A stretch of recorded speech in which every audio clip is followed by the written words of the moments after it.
Bienvenue sur Esprit Profond, là où chaque mot est une brèche dans l'illusion, et chaque silence, une réponse que le monde n'ose formuler. Ici, nous ne cherchons pas à plaire, nous cherchons à comprendre, à déraciner ce que la société veut faire pousser en vous. Le sujet d'aujourd'hui dérange, il déstabilise, il fait peur, car il touche à ce que l'ordre établi redoute le plus, un homme qui n'a besoin de personne. Nietzsche l'appelait le libre esprit. Marc Aurèle en faisait l'idéal du stoïcien accompli. Cette figure, rare, silencieuse, imperturbable, représente une menace plus grande que n'importe quelle révolte. Elle ne réclame rien. Elle existe hors du système, sans attente, sans attachement, sans dépendance. Mais pourquoi ce détachement fait-il trembler les fondations sociales? Pourquoi l'autonomie radicale est-elle perçue comme une forme de trahison silencieuse?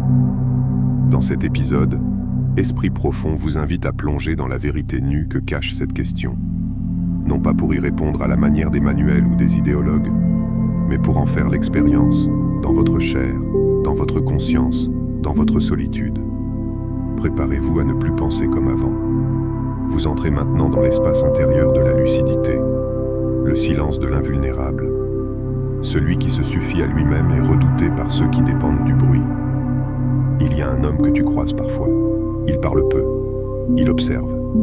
Il n'est ni arrogant ni soumis. Il ne cherche rien. Il ne s'explique pas.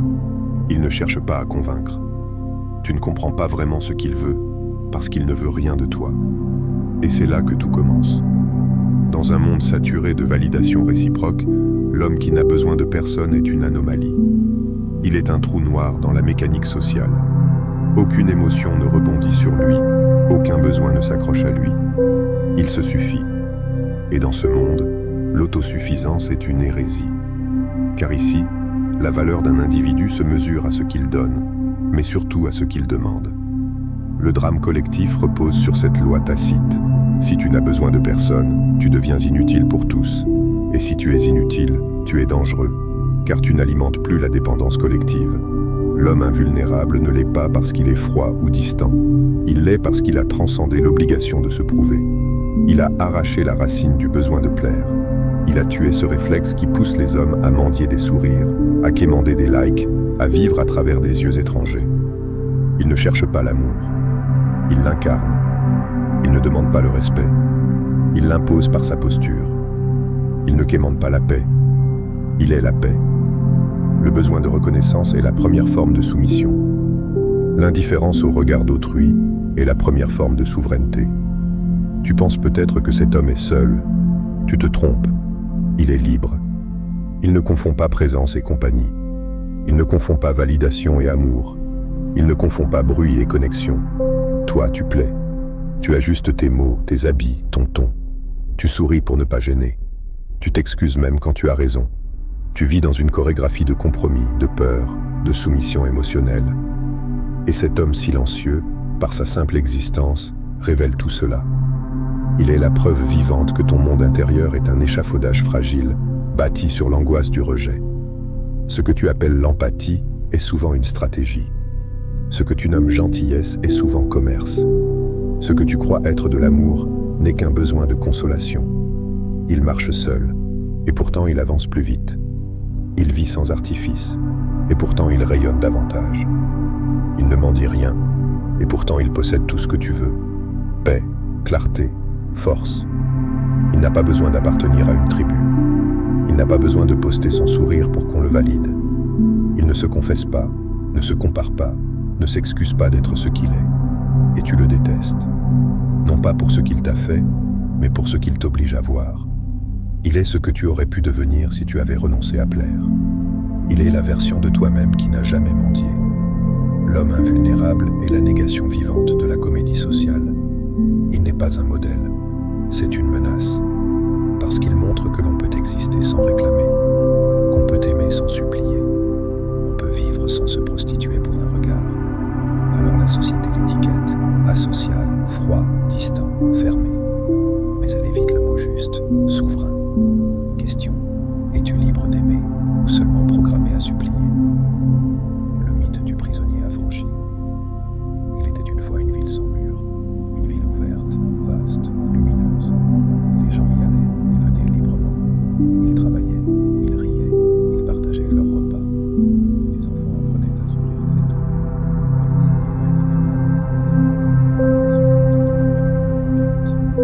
vais te parler était l'un d'eux. Il était poli, apprécié, efficace. Il connaissait les codes, les rituels, les silences. Il s'habillait comme les autres.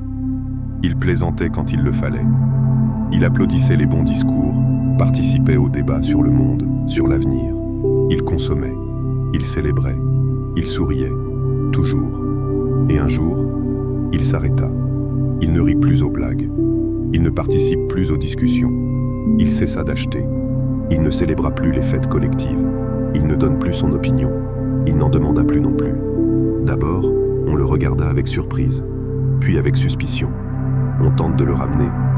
Tu devrais sortir un peu. Viens, tu vas aimer. C'est important pour tout le monde. Mais il ne vint pas. Il ne sort pas. Il ne répondit pas. Alors on dit qu'il allait mal, puisqu'il est devenu dangereux. Car dans cette ville, tout le monde était libre, à condition de continuer à jouer. Il fut convoqué. Un philosophe solitaire, encore toléré par la communauté, vint lui parler. « Pourquoi refuses-tu de jouer ? Parce que j'ai compris que ce jeu n'est pas la vie. » Le philosophe le regarda longtemps, en silence. Puis il repartit. Il ne dit rien à la foule. Il comprit qu'il ne fallait pas traduire ses paroles, car ses paroles étaient une menace. Il ne fut pas enfermé entre quatre murs. Il fut banni de tous les regards. Plus personne ne lui parlait. Il fut effacé sans violence, sans cri. Son nom ne fut plus prononcé. Il était toujours là pourtant, assis, marchant, respirant. Mais il était devenu invisible. Et c'est ainsi que naît la vraie prison. Le silence organisé autour de l'homme libre. L'homme qui n'a plus rien à perdre devient le plus difficile à contrôler. Il n'avait plus rien à prouver, plus rien à protéger. Il avait perdu son utilité sociale, et dans ce monde, c'est le seul péché impardonnable. Dans cette ville sans murs, la liberté était une brillante illusion, car tout y était conditionné par l'invisibilité du regard des autres. L'économie y reposait sur le désir d'appartenance, l'amour, sur la peur de la solitude, la pensée, sur la conformité. Tout s'imbrique parfaitement, jusqu'à ce qu'un homme cesse de jouer. Son silence était un cri, son absence était une dénonciation. Il ne critiquait personne, il ne voulait convaincre personne, mais il était là. Et c'était suffisant pour que les autres se sentent menacés. Car la vérité n'a pas besoin d'être proclamée, elle suffit à être vue. Et ceux qui vivent dans l'oubli d'eux-mêmes ne supportent pas la présence de celui qui s'est éveillé. C'est une blessure vivante, une fracture dans l'ordre des choses. Il était le miroir qui refusait de renvoyer les visages déguisés. Un jour, un jeune garçon s'approcha de lui. « Pourquoi ne parles-tu à personne ? » ?»« Parce que je ne veux plus mentir. »« Mais tu peux dire la vérité, non ? » ?»« Non, car ici la vérité est inaudible. Il faut d'abord que le mensonge s'effondre. » Le garçon resta silencieux. Il ne comprenait pas. Mais une question est née en lui, une fissure, un doute. Et c'était suffisant. L'homme ne cherchait pas des disciples. C'était un symbole, une cassure. Et dans chaque société, cette figure est perçue comme un virus, car il peut contaminer les autres avec le doute. Et dans ce monde-là, le doute est la peste. Il suffit qu'un homme cesse de rire aux blagues pour que tous se demandent si elles sont vraiment drôles. Il suffit qu'un seul se retire du jeu pour que la partie entière paraisse absurde. Il était libre, mais il avait payé ce luxe par l'exil intérieur. Question. De quoi ta normalité est-elle la cage dorée ? L'ombre de l'indépendant. Il ne t'a jamais blessé. Il ne t'a jamais insulté. Il ne t'a rien pris. Et pourtant, tu le détestes. Pourquoi ? Parce qu'il est ce que tu n'as jamais eu le courage de devenir. Il ne demande pas. Il ne mendie pas. Il ne séduit pas. Il n'achète pas d'amour à coups de sourires forcés ou de compromis empoisonnés. Il est debout, droit, inaltérable. Et dans un monde bâti sur le chantage affectif, il est une provocation vivante. Celui qui ne plie pas aux besoins des autres devient leur offense silencieuse. Tu ne peux pas lui faire peur. Il a déjà traversé la solitude. Tu ne peux pas le séduire. Il ne cherche pas l'amour comme un drogué cherche sa dose. Tu ne peux pas l'acheter. Il a regardé le confort dans les yeux et il l'a jugé fade. Tu ne peux pas lui faire honte. Il ne t'écoute pas. Il ne vit pas contre toi. Il vit en dehors de toi. Et c'est ce que tu ne supportes pas. Parce que toi, tu ne sais pas vivre sans les autres. Tu ne sais pas qui tu es sans un regard, sans une approbation, sans un like, sans un « tu me manques ». Tu existes dans le regard de l'autre. Tu es l'écho d'un monde qui te fabrique. Alors tu le regardes, lui, l'homme libre, et tu cherches un défaut. Tu dis qu'il est froid, tu dis qu'il est cassé, tu dis qu'il a été blessé et qu'il fuit les relations. Tu inventes des failles pour ne pas avoir à regarder la tienne. Parce que lui, il a brisé la dépendance. Et toi, tu vis en elle. Tu ne l'envies pas pour ce qu'il a. Tu le hais pour ce qu'il n'a plus besoin d'avoir. Il n'est pas arrogant. Il est simplement indépendant. Et cela suffit pour te faire sentir petit. Parce qu'en sa présence, tu sens le poids de tes chaînes. Chaque fois qu'il parle, tu entends ta propre voix, censurée. Chaque fois qu'il agit, tu ressens ce que tu n'oses pas faire.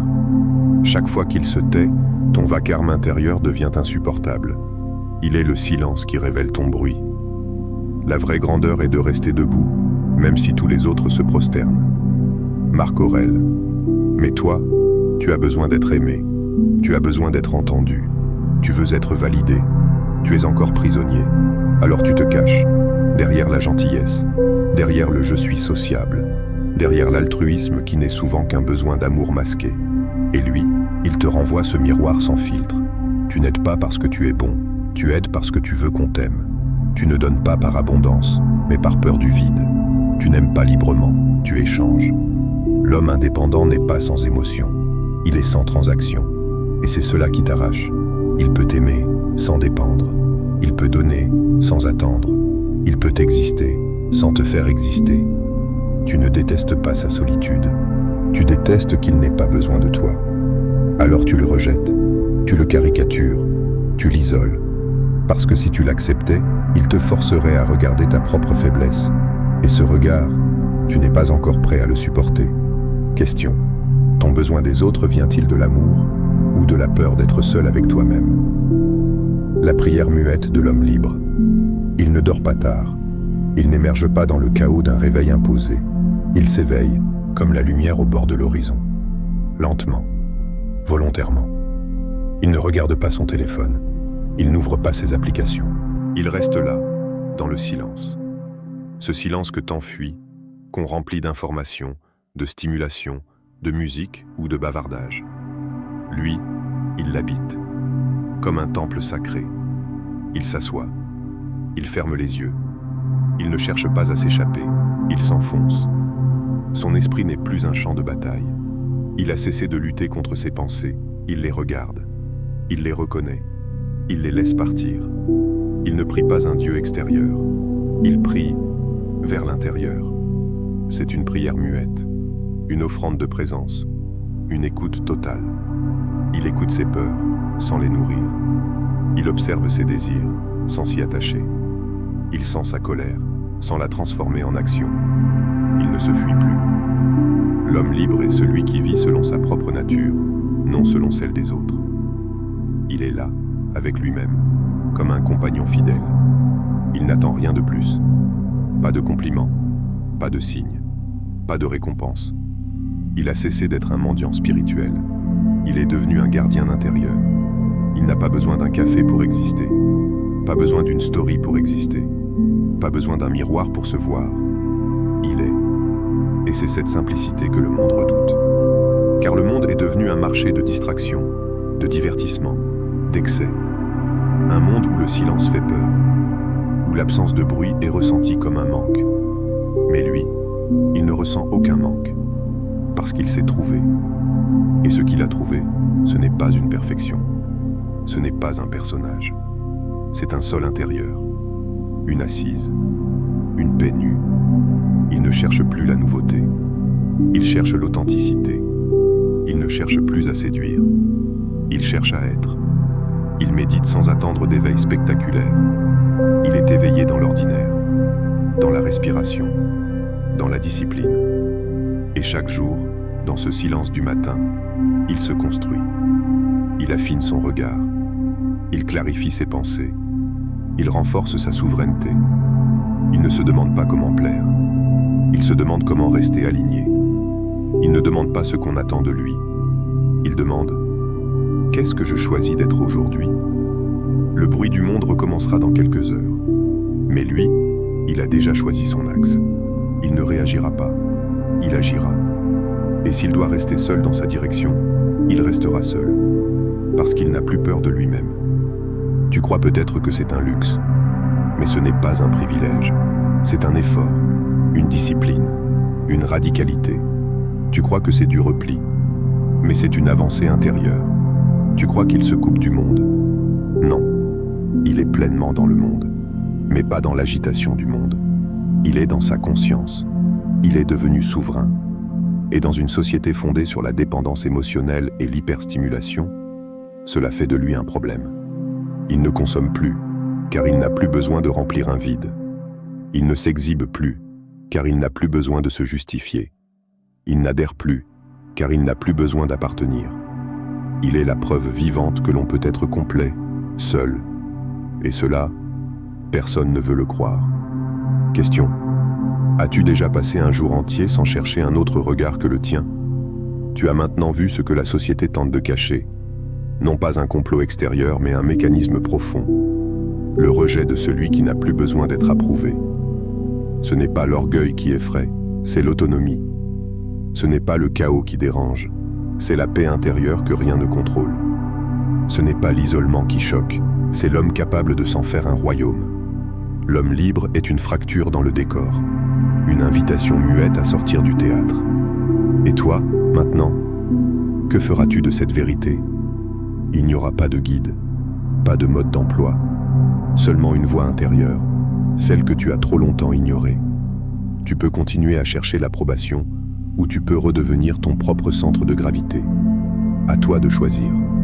Si ces mots ont résonné, si tu as senti la tension entre ce que tu vis et ce que tu sais, alors ne repars pas les mains vides. Abonne-toi à l'esprit silencieux. Ce n'est pas une chaîne pour s'évader, c'est un miroir pour ceux qui osent se regarder. Like si tu veux que ce type de vérité continue d'exister. Commente si tu ressens ce poids que porte l'homme libre. Et partage si tu connais quelqu'un qui est au bord de cette rupture intérieure. L'esprit silencieux, ce n'est pas un nom, c'est une fracture dans le mensonge. Et si tu es prêt, ce sera peut-être ton point de bascule.